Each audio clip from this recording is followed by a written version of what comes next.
What's good, YouTube? It is your boy, Jerrell Fletcher from Colossal Sports TV in association with 3kingsboxing.com. And I'm here with rising welterweight prospect, Bala Mendoza. How you doing today, champ? I'm pretty good. How are you? Thanks for having me. Hey, thanks for joining me. I know you got a busy week. It's fight week for you. First question is, how did you get into boxing? Because I read that you had a late start. You started your amateur career at 16. Tell us a little bit about how you found your love for boxing, and and everything about that. Well, my dad was always a big boxing fan. My whole life I was raised going to fight parties and all that stuff. Back when you had to pay per view for every single fight, and there'd be parties and stuff. So I was always kind of around it, but I was actually never just interested really when I was little. It was whatever. But over time you start watching fights a little more, and eventually, finally, when I was like 16, like 15, I just finally got that interest. I was like, hey, I want to try that out. Like, I want to go train. Like, a couple of my friends were in boxing.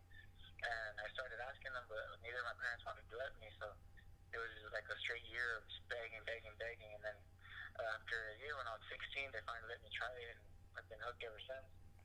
Okay, okay. I read also where you said I think you had like about 30 amateur fights, and it was an interview you was doing a few years ago, and you said your record off the top of your head was about 20-7. How was that experience not having as much as your other peers around you? And what was the most challenging about facing guys with much more experience who probably been fighting amateur since they were 9 or 10 years old? Well, I use that as a motivation. I always think I don't have the experience that they do, so I'm working twice as hard as they do in the gym. I'm studying twice as much. I'm, learning everything I can. So yeah, it was a big factor, but I got more experience out of it. Like, yeah, I only had like about 30 amateur fights, but almost all of them were through tournaments. I took New Mexico State Golden Gloves twice, the U.S. Men's Open, took that state, took Golden Gloves regionals, and then I was at nationals like 3, 4 times. Went to the Olympic trials even, and so it wasn't a lot of amateur experience, but it was definitely quality. So it was quality over quantity with that one. Hey, and that's the best. That's the best really to get, because a lot of people have a lot of, sometimes in professional boxing we call it a padded record with, no meat and Uh-huh. potatoes on their record. So when they step up, they get exposed. And in your case, you've been fighting tough guys with much more experience. So you're ready for that moment when you get your opportunity. Exactly. My original trainer, Fidel Maldonado, he was always like, let's just get this experience. And he threw me in Golden Gloves since I had 5 fights, which I was like barely at the limit, and was like, let's go for it. So yeah, I was like, yeah, let's do it. Yeah, I'm just down to fight. Hey, that's the fighter's attitude all fighters should have. In watching some of your film, I noticed that you're a guy that can move your lateral. You're a tremendous body puncher. You also have a beautiful left uppercut you like to throw to the head into the body. What style, like other than your trainer and you having your own style, what fighters have you studied to kind of and emulated their style to mesh with yours? In your rise as an amateur and a professional so far in your career, or who are your more influential fighters? There's a bunch, but I like to just give you a straight up answer. My favorite is Andre Ward. That's just my favorite fighter, hands down. Because through studying him, you can study tons of old school fighters, new school, like, because he's definitely done his homework, obviously, and um, by studying him, you get like Lennox Lewis, Evander Holyfield, freaking like just about anybody. You get tons of like old school. I've seen like Willie Pep stuff that he'll do. So that's like to just give you a straight up answer without trying to name off too many fighters. Yeah. He's one of my favorite, definitely to study. Well, And I feel like I can his type of rhythm, like how he always says, like he always felt like it didn't come natural and he had to work for everything. That's kind of how I felt because I was real robotic and everything when I started. So all that boxing and everything you mentioned was a lot of work with my original trainer, Fidel Maldonado, over the years, and just uh, just tons of work. So I really related to that. hey, well, hard work's beat natural talent. The natural talent doesn't Yes, work hard. sir. So that's definitely a guy that a lot of fighters up and coming should at least study to check out. Because he definitely has some tricks of the trade that he could that you can pick up from watching him. Let's talk a little bit about your nickname, La Bala. It means the bullet. Yeah. How did you get that nickname? That was actually given my trainer, Fletcher. He actually, because, I came up late when I was 16, and then when I was starting, just, fighting smokers here and there, nobody really knew who I was, but I was knocking people out right away, like, just as soon as I started fighting. And he was, like, calling me a secret weapon, just because, coming out of the blue, no one knew, but I'm here knocking everyone out. And over time, everyone obviously started learning who I was and stuff, and then kind of still stuck with that theme, and then that name popped up one day, La Bala, and it just stuck, even to this day, people say it really fits me and everything.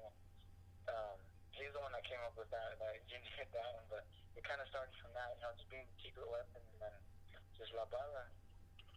Hey, well, that name fits you perfectly because, like I said, now you finally starting to get your recognition because, I've been following you. We've been Facebook friends for a while, and, I'm happy to see I you. remember Colossal for sure.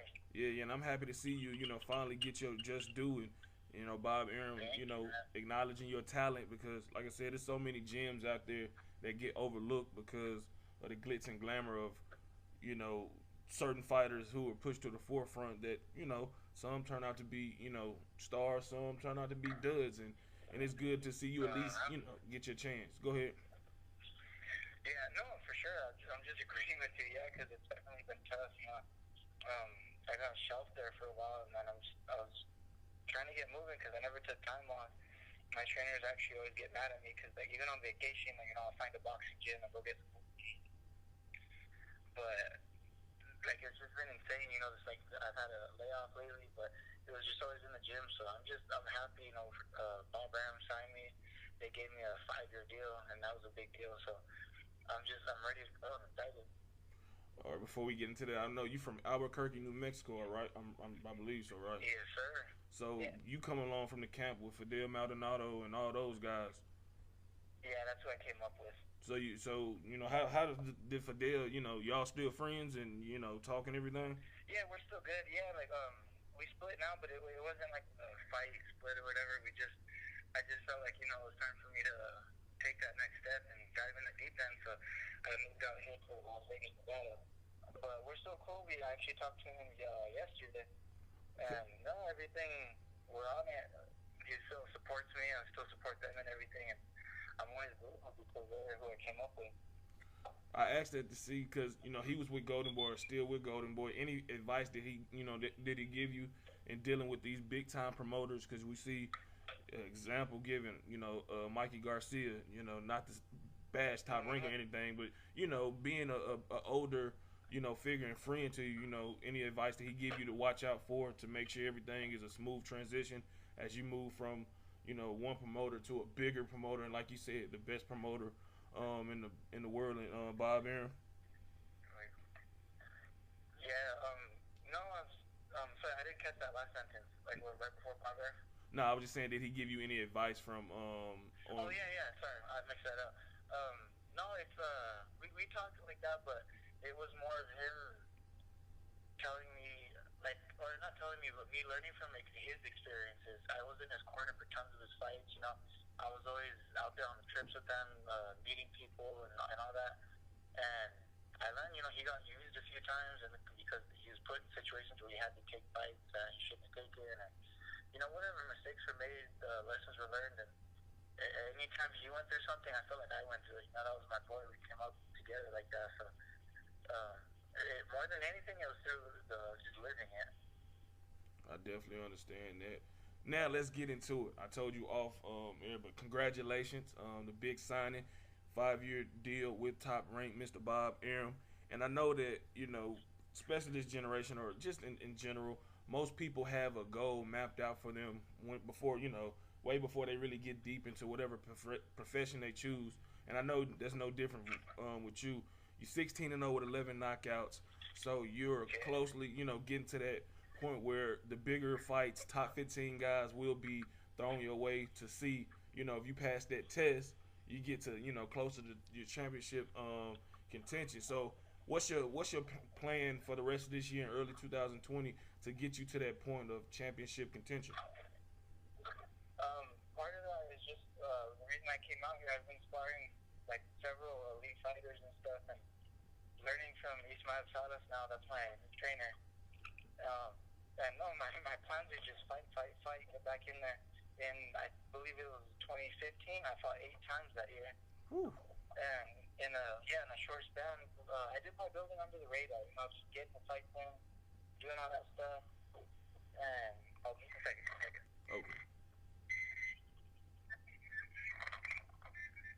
Sorry, can you hear me? Yeah, I can hear you. Okay, cool. No, it's just yeah, like it was all that, like kind of just building under the radar, getting them in, you know, whatever. And obviously they weren't the biggest fights, so it's like pump these out, get it. And once my career kind of went to a halt, that's when, you know, things started going wrong. I was like, I feel like I'm not growing, learning, and I came out here and all the opportunities are paying off. You know, that making this move is paying off. Well, hey, like I said, you with one of the best promoters in the sport, you know, who has a track record of developing, you know, young prospects. Look at Shakur Stevenson. Look at you know, Teofimo Lopez, Oscar Valdez, and I feel like you can fit in that mold. You know, you get the right opportunity in the right fights and continue your development. I think that definitely can see you being, you know, involved in some big fights down the line. Yeah, that's what I'm here for. You know, I started with this company. Actually, I turned down more money from other companies, but because I'm not in this, you know, just to try to make a quick buck or something. I want to build a legacy. I want to make history, and I felt that this was the right step for that goal. See, and that's what I love to hear, because as a writer, and not even that, just a fan of the sport, when you hear these guys, and not to say any names or disrespect anybody, because I respect all fighters, because, you know, it takes a special type of person to put those gloves on and step in the ring. But to hear you say, you know, you want to fight the best, and obviously money is important, but you can't make the type of money you want to make if you're not fighting nobody worth anything. You know what I'm saying? Because big victories lead to bigger money, and a lot of these fighters seem to think that they name equals Floyd Mayweather or Manny Pacquiao type money, which is not the case. And go ahead. Yeah, no, I'm agreeing. Those things go hand in hand. Like, don't get me wrong. I'm not gonna say I don't want money on this and that. I want it all, but I definitely a big part of it is making history. You know, making a difference in the sport in the world. And you know, to do that, you have to have bigger fights. You can't, you know, just be fighting B and C level fighters all the time. You gotta make moves. Definitely. So I read that you fighting on the undercard of Arthur Beterbie's title defense this weekend. I couldn't find your opponent. Do you have an opponent, or is that still in the works? Can you hear me? Yeah, you're cutting out a little. I said I read that you fighting this weekend on the undercard of Arthur Beterbie's title defense. Do you have an opponent? Because I couldn't find that information. Oh yeah. I don't know. It's not on my box check yet, but yeah, it's Carlos Muhammad Rodriguez. Okay. Could you give us a little bit of information about him? There you go. Yeah, he's I don't know his record. He's like 12-7 maybe. You know, 12. You know, something like that. Okay. But I know I've seen him fight. He's the type of dude that he's an opponent, but he doesn't come there to lose. He'll upset you if you're off your game at all.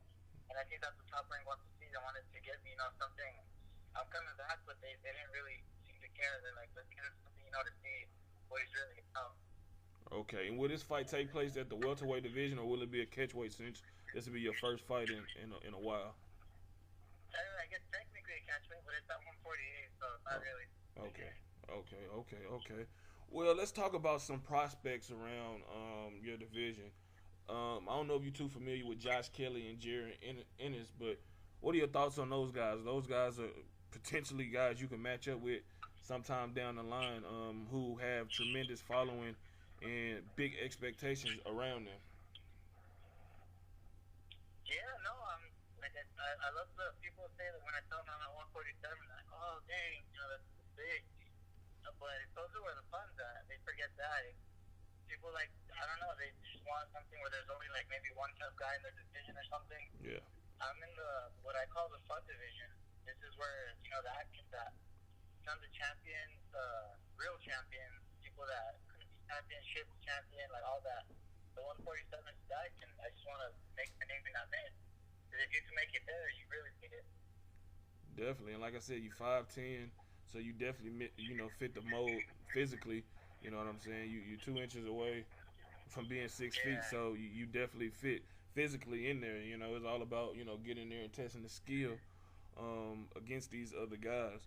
Who do you Exactly. have winning this weekend's fight between Canelo Alvarez and Daniel Jacobs? I'm leaning towards Canelo. I think he'll just his style will give Jacobs a little too much, but I'm not I was not gonna really bet my money on it. Do you think he'll I get think it? Jacobs is gonna give him hell, and if Canelo flips up at all, he's gonna lose. Do you think he'll get a fair shake with the judges if it goes the Not distance? if did they confirm Adelaide Bird as a judge? No, she's not. Yeah, she's definitely not one of the judges. I think it's Karma Reddy. I can't think of the other two, but she's definitely not a judge. Thank God.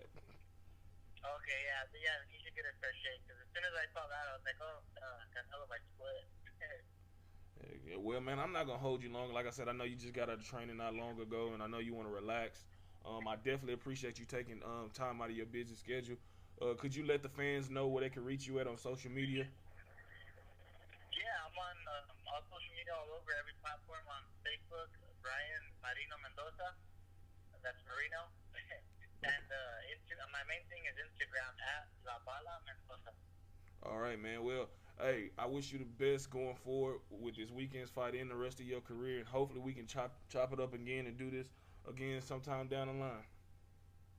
Yes, sir. I really like that. Hope to run into you soon.